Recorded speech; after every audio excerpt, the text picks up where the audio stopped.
Hello, fellow travelers, and welcome to the Traverse the Stars podcast. How are my loyal listeners?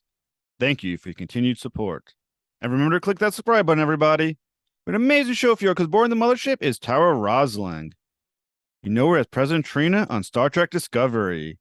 This special interview is brought to you by Coolwaters Productions. Now come aboard as we go traversing the stars. Hello, Miss Rosling. Thanks so much for coming to the Traversing the Stars podcast. My pleasure. Thank you for having me. It's totally an honor. You were fantastic on Star Trek Discovery. It's a pleasure to have you on. Thank you. So I always start off with a question of inspiration. So what inspired you to become an actor and who are your earliest influences? What inspired me? I don't know. I had like an impulse that I wanted to take a class when I was 13, and it was a gift from my family. And I had a very good teacher. And I worked with a wonderful monologue from a play called Antigone. And I just remember the experience was deeply inspiring for me. And so through the process of doing those classes, I just decided that it was what I had to pursue. So that's where I got the bug when I was 13.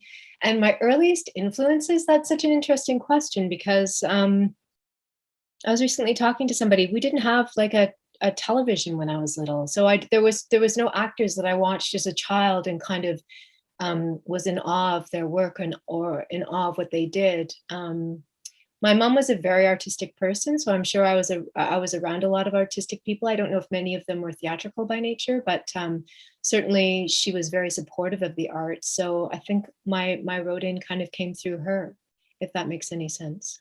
No, that's fantastic. So when you're talking about the bug and you're at 13 where you got fascinated by acting, what was it about the craft that excited you? Was it being in front of the audience? Was it the spotlight? Was it the monologues? It was the sense of exhilaration I got from doing the work. So there wasn't really an audience. We literally workshopped monologues as a group. There might have been, I don't know, 12 of us, and we were all so young, right? So there's not a lot of craft at that point. It's pure desire.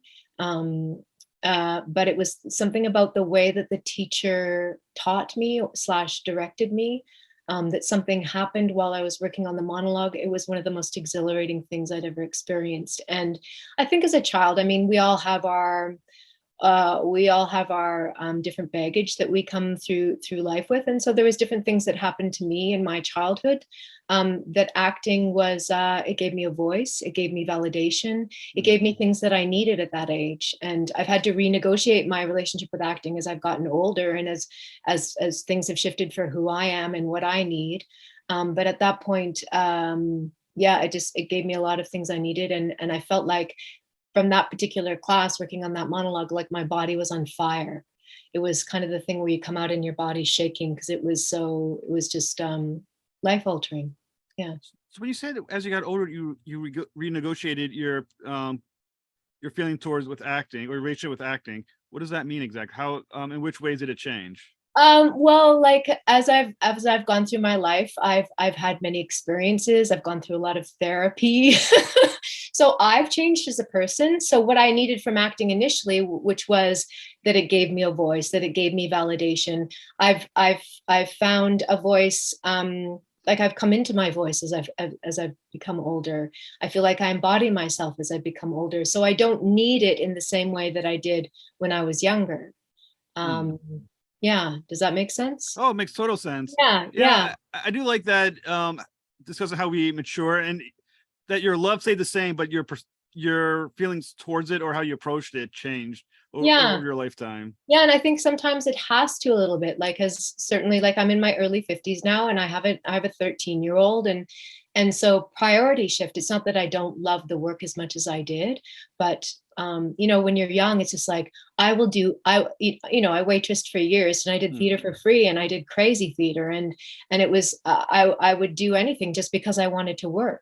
And at this point you go, well, I can't do everything. I have to be selective in my choices and I have to think about how that affects my family and blah, blah, blah. So yeah, exactly what you're saying is that it's not that your love or devotion to the work changes. It's that your priorities shift and you have to navigate things in a different way. Yeah. And that's interesting too, that your kid is the same age that you were when you first got into Yeah. acting. Did the bug, did the bug hit your child, or the acting No, bug? Eliana has done, like, there's a local theater company, and they offer classes and workshops, but they also cast a show every fall, and then they rehearse it over a couple of months, and they perform it at a theater in St. Catharines, which is the town nearby, or the city nearby, that has quite it has a center for the performing arts. So she's done that, and she's really enjoyed it. I think particularly for the other people that she's worked with, she's really got a kick out of working with, you know, just very arts oriented or liberally minded young people that have lots of enthusiasm and blah, blah, blah. But she hasn't been bit by the bug, and she's had many opportunities, even like with the shot. There's been a couple of times where they've needed young actors, and she auditioned once, but she has no real desire to pursue that path, which I'm kind of relieved about. Like, you know, you have to really, it has to my way of thinking, it has to be the only thing you want to do, because it's so hard, right? Like, it's so hard to get your foot in the door. It's so hard to deal with all the rejection along the way. Yeah, I say to people all the time, unless there's nothing else that you really want to do, then go for it. And she's not at that place. Yeah. Well, I read that you received a scholarship to pursue acting at York University, where you got a BFA in acting. So what was that experience like for you? How did you find out that I got a scholarship to go to university? I do my research. It was good. You know, York had a very good reputation for their theater department. It kind of hit its peak prior to the time that I was there. There were some very good professors, and I learned a lot. Although I think, you know, like many things, you learn acting practically. So most of my education came from when I was actually out working in the world of theater or film and television. One thing, well, a couple good things came of it, is that one of my professors was very well connected with a very good agent in Toronto. So he referred me to her. So I had representation right out of school, which was, you know, a huge bonus. And it brought me to Toronto because I grew up on the West Coast. And there's certainly much more theater work in Toronto, which when I got out of school, that's what I wanted to do. Yeah, there's pros and cons. You know, in retrospect, I really wish that I'd gone to a conservatory, but I had very good grades when I was in high school. So my teachers suggested or recommended that I get a degree. I've never used it. But you know, my education was fine. But I think that's really cool. So how you thought about acting in high school, and because it sounds like kind of fantastic teacher as well, changed from being someone when you pursued it as an actual academic pursuit?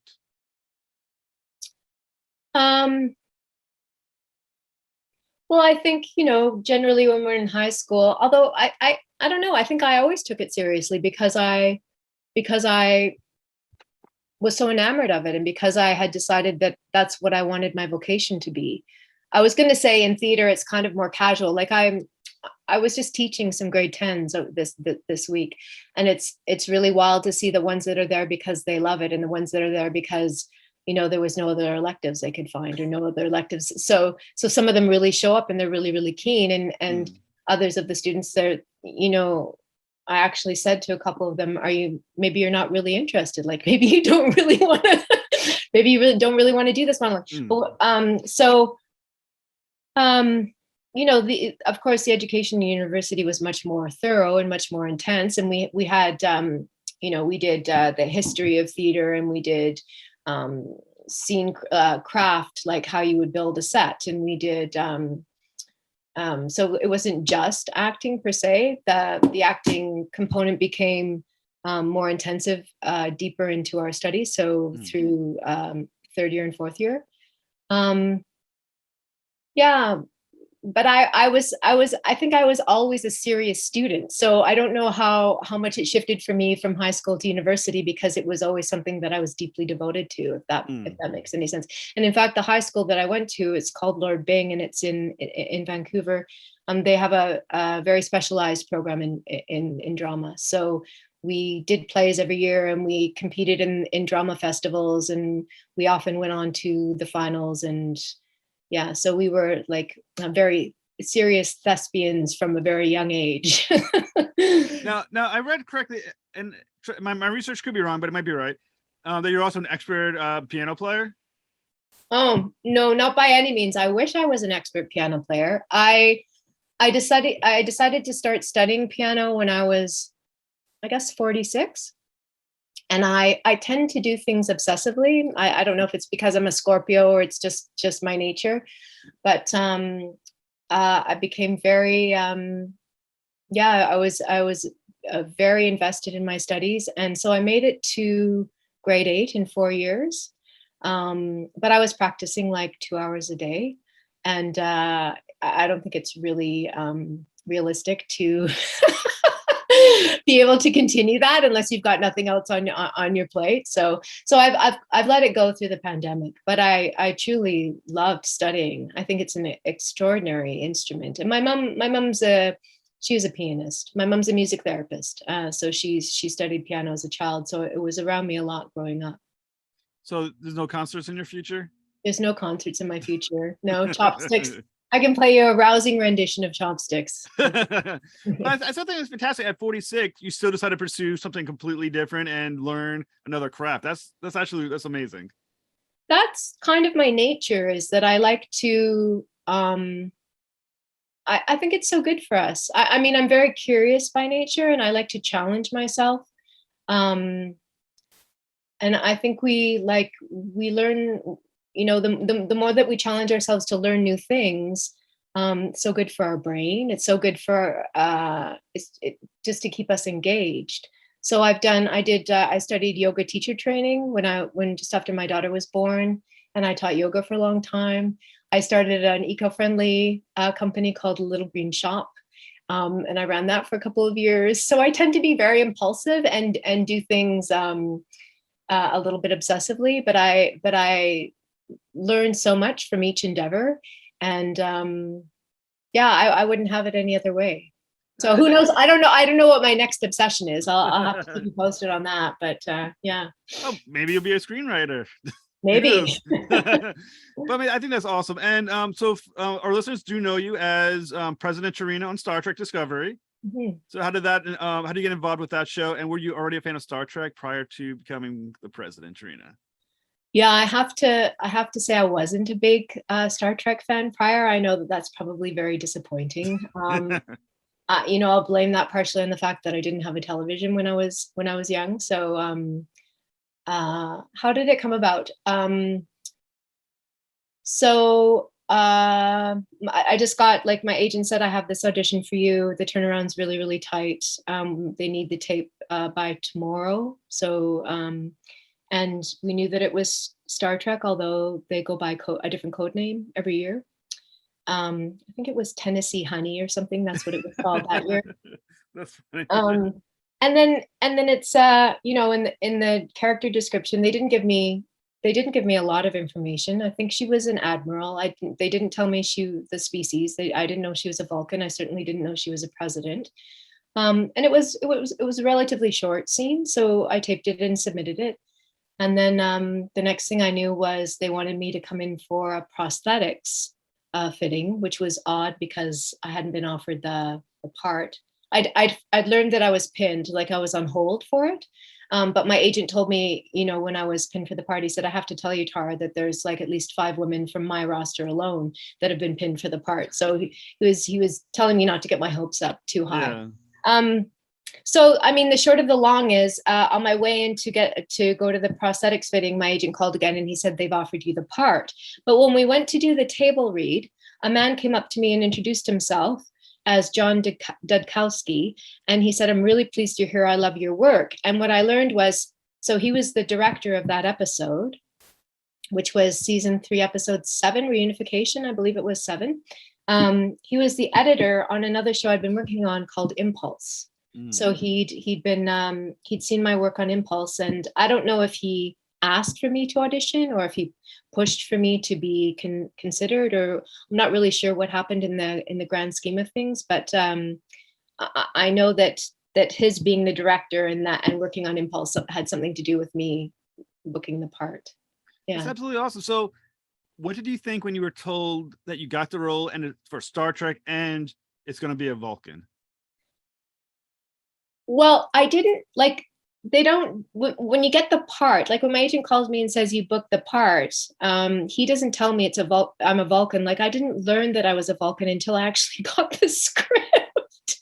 So I got the script, I don't know, we usually get it like a week and a half before we go to camera, maybe 2 if we're lucky. And as I went through, I went, oh wow, oh my goodness, I'm a president. And I also realized that I had quite a bit to do in that episode. So it was all a very like pleasant surprise, and it was mildly, terrifying by the same token, because I didn't realize the significance of the role. And I think initially they didn't. I think initially they just wanted Trina to live in that episode, and they didn't plan on carrying her forward. So again, that was a real beautiful gift that they decided to continue her storyline, I guess, well, particularly her and Saru, through season 4. Yeah. Well, I think one of the great things about the story is President Trina and Saru. I think that was it was one of the most interesting, compelling aspects of Star Trek Discovery of the last season or so, seeing that relationship develop. Mm. And I mean, did they ever tell you it was that something they were already planning? Was it just the chemistry between the two characters?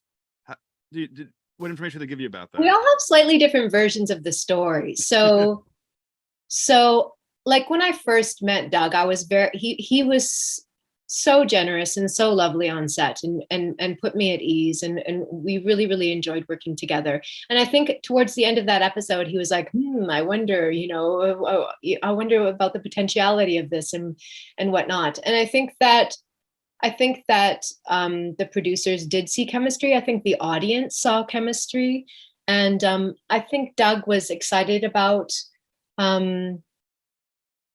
there being a potential romance for his character. It's such a lovely, it's just a lovely little different little road for his character to go on, right? So I'm not exactly sure how it all came to pass, but I think Doug was really excited about the prospect. Yeah. So what do you think it is about Trina and Saru that the characters have such good chemistry with each other? Was it about that relationship? Do you think that works so well? I think chemistry is an interesting thing. I think that the chemistry, I mean, that's an interesting question. Does the chemistry exist between Tara and Doug? And that's part of what makes the connection so interesting and fascinating. But there is also obviously chemistry between or attraction between Trina and Saru. They're both, I mean, they're both such elegant creatures, aren't they? And I mean, they strike me as both being very compassionate, very thoughtful. Trina has to be by nature of being a Vulcan. And I think there's something about their life experience that there's been some previous, Saru talks about what happened to him in his history and how that damaged his capacity to be intimate, to be in relationships, because he saw, such cruelty inflicted on his people. Yeah, I don't know. I just think it's beautifully written, and it's been, extraordinarily fun to play. It's such a sweet, old school romance. And it's definitely, it's such a gift to act with Doug. So we have tremendous fun playing all those scenes together. Is it difficult acting across from, because Doug has to wear all the prosthetics on his face. I mean, definitely alter completely his appearance and everything. Does that alter how you act against someone like that? Because you lose some of the initial facial features and reactions as you would. No, because the way that the mask is built, and the way that Doug is just such a gifted actor. that the mask just comes to life. So I don't feel like I feel like it's pretty extraordinary acting opposite Doug. Like you just look into his eyes and he's present and he brings you to the present. And so, no, there's so much life there. I don't miss a beat with him. You know, he's, yeah, it's really delightful what he's able to do in those prosthetics. Yeah. Now, what do you think? Where do you see the relationship going? Like, do you see this as being like a long-term thing that they'll keep developing? Are you in next season and have already know this answer? I'm not allowed to say anything about next season. If you could just guess where your character would go, you think with Saru in this area, where do we think he would be headed?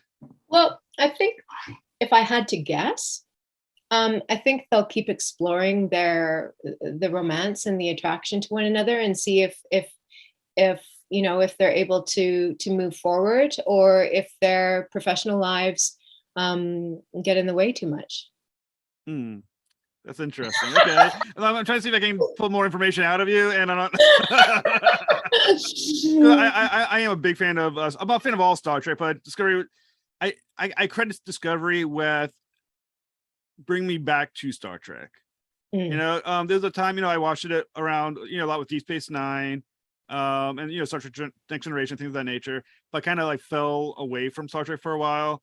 And I credit Discovery with bringing me back, and part of it was cool. How great the characters were. So like I said, so I kind of want to just like peel that information away, like just tell me what's going on next scene, just tell me. No, and like Sonequa another extraordinary actor. Yeah. She's I don't know if anybody's told you aspects of her character, but like when when I was first cast on the show, there was no pandemic, so you'd still do a table read. Now we do all those reads on Zoom calls, but where I met John at that first read through, there's this stunning woman who walks into the room and she goes around the table to every single person and she's like, "Hi, welcome, I'm so happy you're here." Oh, that's cool. I'm like, who is that? And you realize it's Sonequa. And like as a number one, she has the most gracious energy, is so thinks of the entire team, actors, crew members, as a family. She's completely, she's just, they're so lucky to have her as a number one. She's extraordinary. So I wonder if that's part of what drew you back to Star Trek. Your love of Discovery is her as Burnham, and I mean there's so many lovely actors on the show. Go ahead. I would say, I mean, I think I would say some of my favorite characters, my favorite character probably is Saru. I mean, there's such depth to his character, and there's this, and I think like the earlier Saru where he had that fear and that kind of like the whole prey personality. Someone as a younger kid, someone who used to get bullied and whatnot, so seeing a character like that who's like pushing through anyway, I'm thinking to myself, that's a fascinating character. And he has such heart, and you can just kind of like feel it come off the screen. And one of the gifts of working on the show is that heart is present everywhere. Like it's such a beautiful energy and vibe on the show, unlike any other set that I've set foot on, pardon the double set, and particularly during a pandemic when it's such it's such a taxing time for everybody. There's such underlying anxiety in the world, on set. Like, so yeah, it's been a true gift to work on the show over the past 2 years. Yeah, I've had the fortune to interview some people from the show. Patrick, Owen, a few of the others, and they're always just good people. They're just such like good, noble people. Absolutely, yeah. So going back a little bit to Trina a little bit. So when you finally found out you were going to be a Vulcan, and of all the species in Discovery, Vulcans are like the coolest, and the most esteemed, and I mean, and I mean the most connected to Star Trek. I mean, if you're a fan of Star Trek, other than maybe the Klingons, the Vulcans are the ones that everyone has a strong feeling towards because they are such a integral part of the whole franchise. And now you are the representative on Discovery for the most part of Vulcans right now. So how much pressure did you feel when you found out, and just how important they were to the entire franchise? You know, being naive about the world of Star Trek, I didn't take any of that pressure on. Probably for the best. No, you know what? I did have a lot of anxiety just because the show is so well known. There's such a legacy connected to Star Trek. You know, I set foot on the set, and you know, there's 3 cameras, and the material is so it's all high stakes, right? Like none of it's really naturalistic.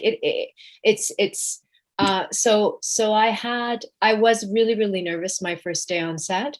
But I didn't feel that I carried pressure in terms of a representative of the Vulcan species. Yeah, that's interesting. Maybe it's good that I was naive. Well, when you finally decided to be a Vulcan, where did you look for your inspiration on how to go approach it? I guess I approached it like I'm familiar with Spock and the legacy of Spock, but I approached it internally. I was speaking to someone about this recently, because I am a very emotional person by nature. So to find the filter of logic, to find the mindfulness, the stoicism, the ability to not be impulsive and reactionary, I look to Buddhism. That's cool. And it's interesting too, because in a few of the early scenes, you see them meditating, and Buddhism is this very highly disciplined mind practice in meditation, so that you cultivate the ability to not attach to every thought or emotion, thought that passes through the mind or emotion that passes through your entity, because that tugs us in all different directions. And so by zoning in on that, I was able to find this center of stillness and discipline, and that's my access point for Trina. You know, and to this day, I will get on set and I will do my take, which I think is, you know, very Vulcan and very very logical. And then they'll say, "That was great. Now, can you please Vulcanize it?"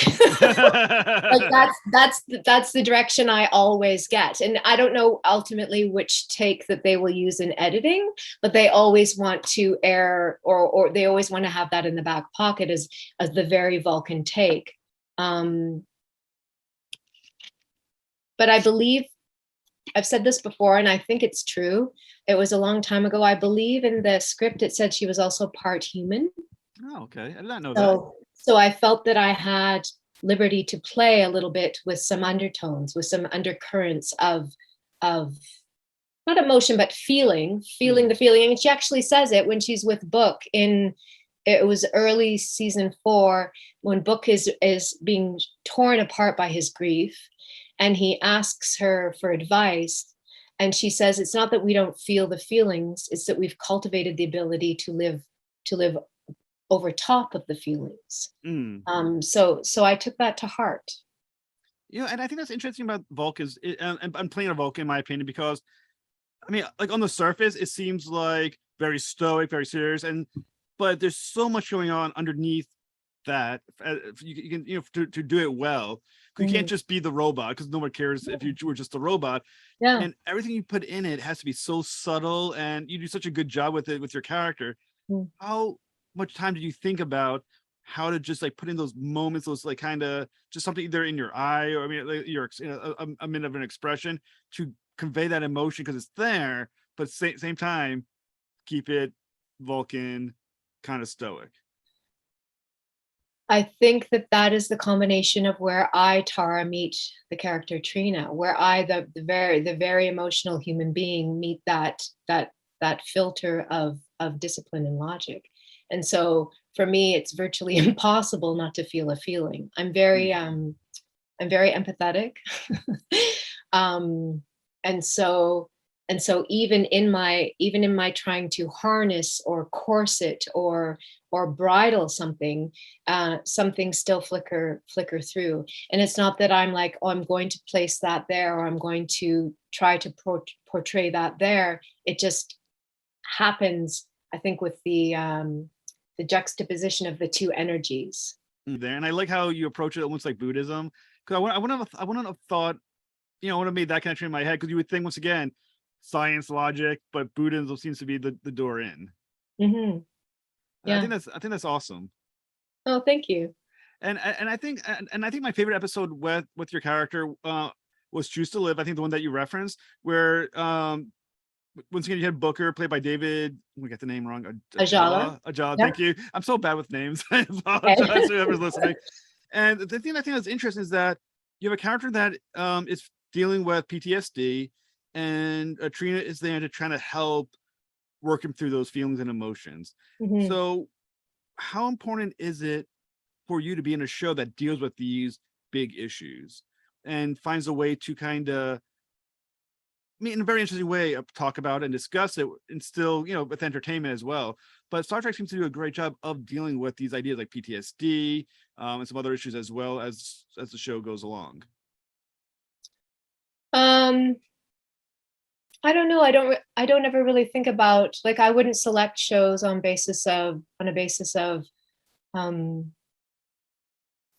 the issues they deal with per se. Like, I think thematically, I love the things that Star Trek explores. The universality, the quest for, for meeting in a peaceful way.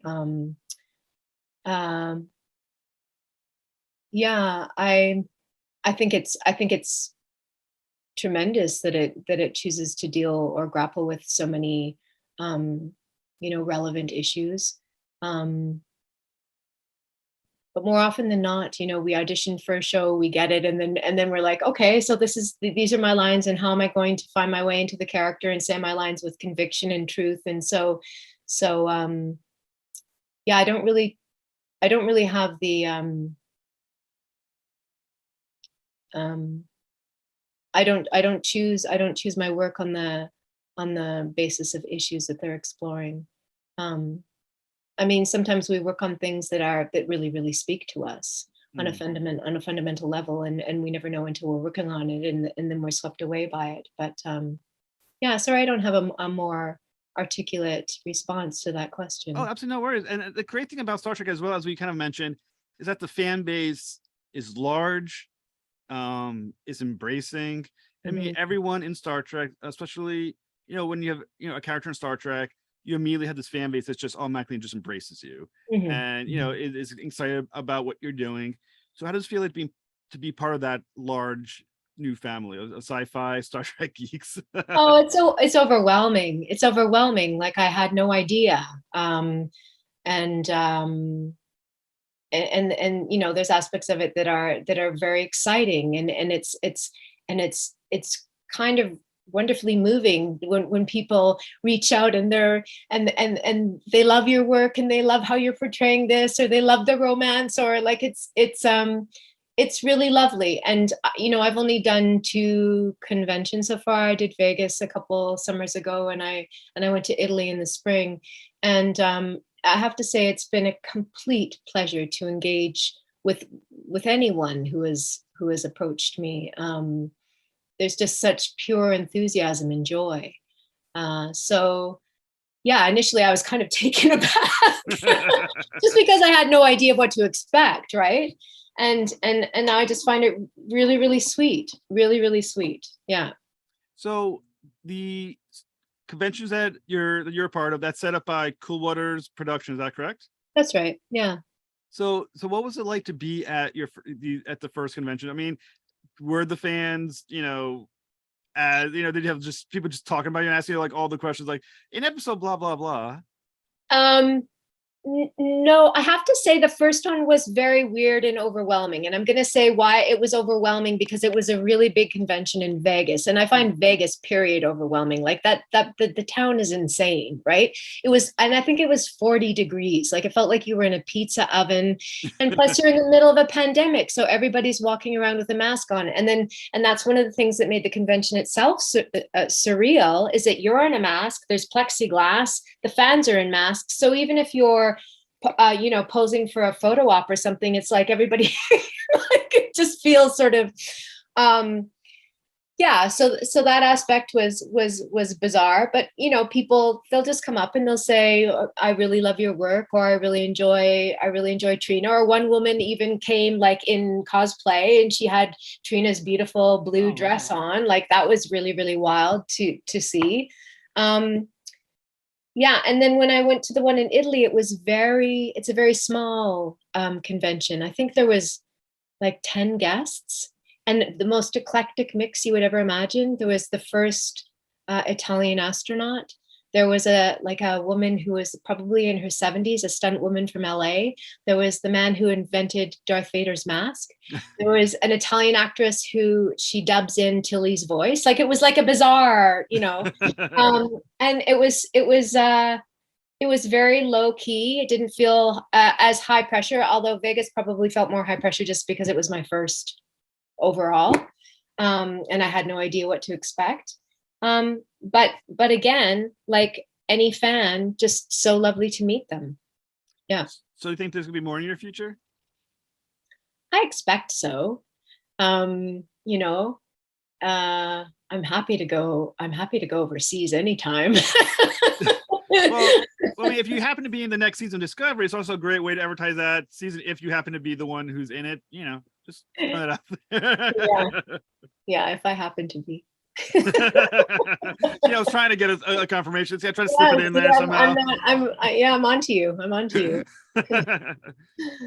So what is next for you? Good question. I mean, that's the life of an actor. You never really know, right? You're a self-employed freelance artist. As my agent gets auditions for me, I submit myself, and you never really know what's next. I'm contemplating doing some more theater work. I haven't quite decided yet, because the worlds are so very different. I do miss theater. So I don't know what's next. I don't have anything lined up right now. I'm doing some, this is so low key, you're just going to laugh, but every year I do, there's a Jeanette Winterson short story called The Mistletoe Bride. So I'll be performing that in local venues in Niagara-on-the-Lake, and it's a fundraiser for a women's shelter. So that's awesome. That's what I know is next. It's like a ghost story, Christmas story, solstice story. And so that's what's on the docket next. So for our listeners, how can they find that you said it's called Mistletoe, correct? The Mistletoe Bride. Yeah, they'd have to come to the Niagara region. Well, it's probably worth it. It'll be at Silversmith Brewery, it'll be at Angels Gate Brewery, and it'll be at a local brewery in town called the Irish Harp. Yeah. I can just imagine Star Trek fans will find a way. They will seek this out. Yeah, I'll sign photos afterwards. And oh my God, the line now that you're getting to be huge. They're like, what is coming to this area? Well, Ms. Rosling, it was a total pleasure to talk with you and an honor. Thank you so much. My pleasure, Jeff. It was a real pleasure to meet you and speak with you. Thank you so much. Thanks, you as well.